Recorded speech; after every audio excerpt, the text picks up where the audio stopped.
ایک اور بڑی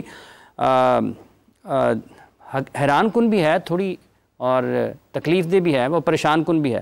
لاہور میں بھی ایک واقعہ ہوا، پولیس والوں نے کسی کو روکا راستے میں، تو یہ اختیارات سے تجاوز کا معاملہ، اس پر اسلامی قوانین کیا کہتے ہیں اس پر آپ کی رائے لیں گے۔ تو ہمارے نمائندے ہیں، کرائم کور کرتے ہیں جناب جہانگیر خان صاحب، ان سے اس خبر پوری سنتے ہیں اور اس کا پھر پس منظر اور پیش منظر پھر آپ کی رائے لیتے ہیں۔ السلام علیکم خان صاحب۔ وعلیکم السلام۔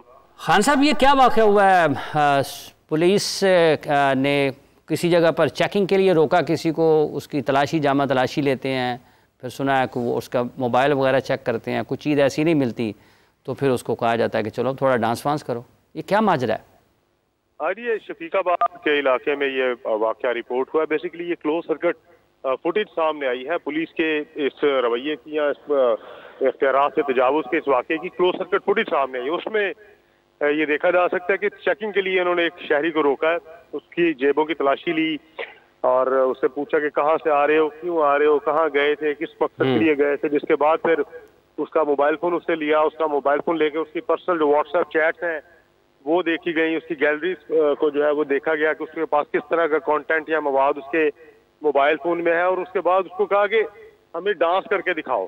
باوردی اہلکار ہیں، 3 سے 4 ان کی تعداد ہے، اور کسی گلی میں شفیق آباد کی کسی گلی میں یہ ناکہ بندی کر کے کھڑے ہوئے ہیں جہاں پر یہ سارا واقعہ کلوز سرکٹ کیمروں نے ریکارڈ کیا ہے۔ ابھی تک جو ہے وہ کوئی اس طرح سے اعلیٰ حکام کی جانب سے اس واقعے پر نوٹس تو نہیں لیا گیا، البتہ پولیس کا یہ دعویٰ ہے کہ انکوائری جو ہے وہ ہیلڈ کر دی گئی ہے۔ جلد جو قصوروار اہلکار ہیں اگر تو وہ قصوروار پائے گئے تو ان کے خلاف محکمانہ کارروائی عمل میں لائی جائے گی، لیکن ابھی تک تو دیکھنے میں نہیں آیا یا سننے میں نہیں آیا کہ کوئی ایسا اسٹرکٹ ایکشن جو ہے وہ پولیس حکام کی جانب سے اس واقعے کے بعد لیا گیا۔ خان صاحب، یہ جو سی سی ٹی وی فوٹیج ہے یہ انیشیٹ کیسے ہوئی ہے؟ مطلب لیک ہوئی ہے، کسی اور ذریعے سے ہوئی ہے؟ پولیس کا جو پولیس محکمہ ہے، جو اعلیٰ حکام جن کا آپ نے ذکر کیا ہے، وہ اس بارے میں سی سی ٹی وی فوٹیج کو دیکھنے کے بعد کوئی فیصلہ کریں گے؟ یہ سارا کیا ماجرا ہے؟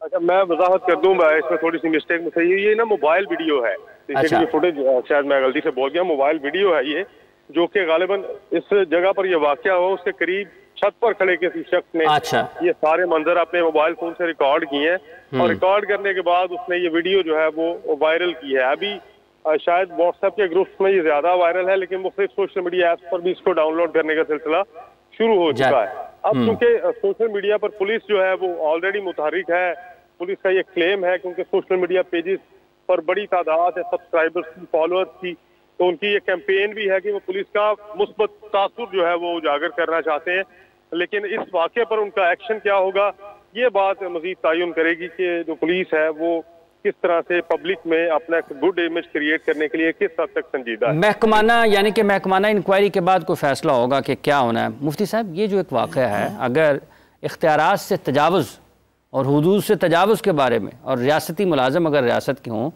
تو اسلامی قوانین کیا کہتے ہیں اس بارے میں؟ حضور نبی کریم صلی اللہ علیہ وآلہ وسلم آپ کی ایک مبارک حدیث ہے جس کا مفہوم ہے کہ ایک تو خواتین کے حوالے سے کچھ ایسی خواتین ہیں کہ جو جنت کی خوشبو نہیں سونگھ پائیں گی، اور کچھ ایسے افراد جن کا ذکر فرمایا، اس میں واضح طور پر تو نہیں ہے، اب جو بندہ اس زمرے میں آئے گا وہ ظاہر ہے کہ اس وعید کے اندر بھی شامل ہوگا۔ حضور صلی اللہ علیہ وسلم نے فرمایا کہ آخر زمانہ میں کچھ لوگ ہوں گے کہ جن کے ہاتھوں میں جس طرح گائے کی دم ہوتی ہے اس طرح کے وہ کوڑے نما ہوں گے، اور لوگ ان سے بڑا خوف کھائیں گے، لوگ بڑا ڈریں گے، تو فرمایا کہ وہ بھی جنت کی خوشبو نہیں سونگھ پائیں گے۔ اگر ہم آج کے اس معاشرے کے اندر دیکھتے ہیں کہ کوئی بندہ سفر کر رہا ہو اور سامنے اللہ ماشاءاللہ اچھے لوگ بھی ہوتے ہیں، ان کی وجہ سے جو ہے وہ معاملات چل رہے ہوتے ہیں، اگر سامنے کوئی ایسا ناکہ نظر آ جائے نا تو وہ سوچتا ہے کہ یار میں نے یہاں سے کیسے بچنا ہے۔ اگر بالفرض رستے میں کوئی ایسا معاملہ میرے ساتھ کوئی ناخوشگوار واقعہ نہیں بھی پیش آیا تو یہاں پر میرے ساتھ کوئی نہ کوئی ایسا مسئلہ ضرور ہوگا کہ جس کی وجہ سے مجھے تکلیف کا سامنا کرنا پڑے گا۔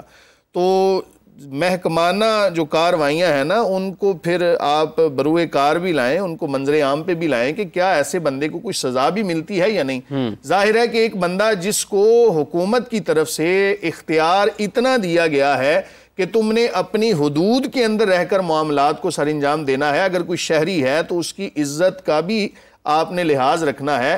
اگر آپ کا مقصد صرف چیکنگ کرنا ہے، مقصد آپ کا ظلم کو دور کرنا ہے، مقصد آپ کا جرائم کو دور کرنا ہے، کسی بھی انسان کی حد کی عزت کرنا اور یہ معاملہ کرنا اس کے ساتھ کہ تمہارے پاس تمہاری پرائیویسی جو ہے وہ موبائل فون کی گیلری کھول کے دکھاؤ. یار خوف خدا کریں. اس کی ظاہر ہے کہ اس کے اندر تصاویر ہوں گی ایسی یا کوئی بھی ایسا اس کی کوئی پرسنل چیز ہو سکتی ہے کہ جو وہ شاید اپنی گھر والی کے ساتھ بھی شیئر نہیں کر سکتا ہوگا یا اپنے رشتہ داروں کے ساتھ شیئر نہیں کر سکتا ہوگا. تو اس کو دیکھنا یہ بالکل شریعت کے بھی خلاف ہے اور قانون کے بھی خلاف ہے. اور جہاں تک بات یہ ہے کہ کسی بندے کی حد کی عزت کرنا اور اس سے ڈانس کروانا، اور بھئی ڈانس کروانا یا کسی بندے کو اس طرح رستے میں روکنا، شریعت اس کی بالکل اجازت نہیں دیتی. یہ اسلام کے بھی خلاف ہے اور شریعت کے اصولوں کے بھی خلاف ہے. حدود سے تجاوز کا کیس یہ واقعہ نظر آتا ہے. کیس تو بعد میں جب انکوائری ہوگی پتہ چلے گا کیا ہے، لیکن جو ابھی تک خان صاحب نے بتایا جو کہ ہمارے کرائم رپورٹر ہیں ان کے مطابق یہ ایک موبائل ویڈیو ہے اور پولیس اہلکاروں کی طرف سے یہ کچھ ہوا ہے. تو حدود سے تجاوز یہ ذمہ داری آتی ہے پھر کسی کی، جیسے موبائل ہے اگر آپ اس کو تھوڑا سا وسیع تناظر میں دیکھتے ہیں تو یہ بھی چادر اور چار دیواری کا تقدس ہے. دیکھیں پہلی بات تو یہ کہ جو مفتی صاحب فرما رہے تھے نا کہ قیامت کے قریب لوگ ڈنڈے لے کر، اس بارے میں ایک حدیث یہ بھی ہے کہ من علامات الساعہ کثرت الشرط، کہ قیامت کے قریب پولیس زیادہ ہو جائے گی. ٹھیک ہے. یعنی جتنی آپ پولیس بڑھاتے ہیں، فوج بڑھاتے ہیں اور زیادہ نگرانی بڑھاتے ہیں تو انسان کی آزادیاں ہی محدود ہوتی ہیں نا. سب سے زیادہ جو آزادی دی ہے وہ اسلام نے دی ہے. رسول اللہ صلی اللہ علیہ وسلم فرماتے ہیں اِنَّكَ اِذَا اتَّبَعْتَ عَوْرَاتِ النَّاسِ أَفْسَدْتَهُمْ. اگر تو ٹو میں لگا رہے گا نا وہ کیا کرتا ہے، وہ کیا کرتا ہے، وہ کیا کرتا ہے، تو فساد مچا دے گا، تباہی کر دے گا. یہ اسلام میں نہیں ہے.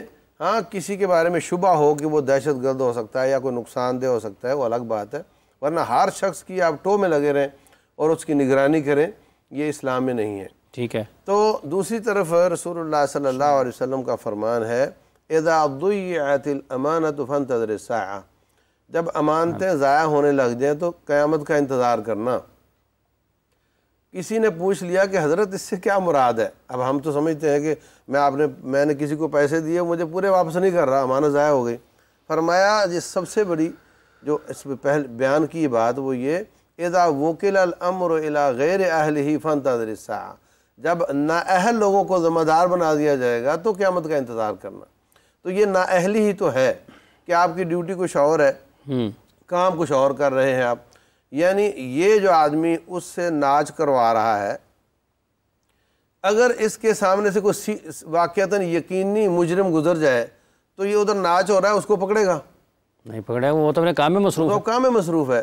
تو یہ بہت بڑی اگنورنس ہے اور بہت بڑی ان کی اپنی ڈیوٹی کے خلاف بات ہے. اور جو اس کی حد کی عزت ہوئی وہ الگ جرم ہے، اور جو اس نے اپنی ڈیوٹی سے وہ پورا نہیں کیا اس کو، یہ ایک الگ جرم ہے. یہ ایک ہی جگہ پر کئی ساری چیزیں نظر آ گئی. یہاں پر ضرورت ہی سمر کی ہے کہ یہ تو ایک واقعہ ہے کہ جو کیمرے کے اندر ریکارڈ ہو گیا، تو اگر یہ ریکارڈ نہ ہوتا تو یہ بھی اسی طرح تھا، بالکل ختم ہو جاتا. تو ہمیں خوف خدا ہونا چاہیے. کیمرے کی آنکھ کا ڈر ہوتا ہے تو ہمیں اللہ تعالیٰ کی جو قدرتی نظر ہے اس کا ڈر ہونا چاہیے. پروفیشنلزم ہے نا بھائی ہر کام میں. مسئلہ یہ کہ اسی پولیس ٹریننگ سینٹر میں کیا اخلاق سکھایا جاتا ہے؟ کیا وہاں اللہ کی بات سنائی جاتی ہے؟ وہاں تو پروفیشنلزم سکھایا جاتا ہے. کہانی تو اصل میں یہ ہے پروفیشنلزم. اور آپ جس مشین کی ان پٹ غلط ہے آؤٹ پٹ کیا اچھی لیں گے آپ؟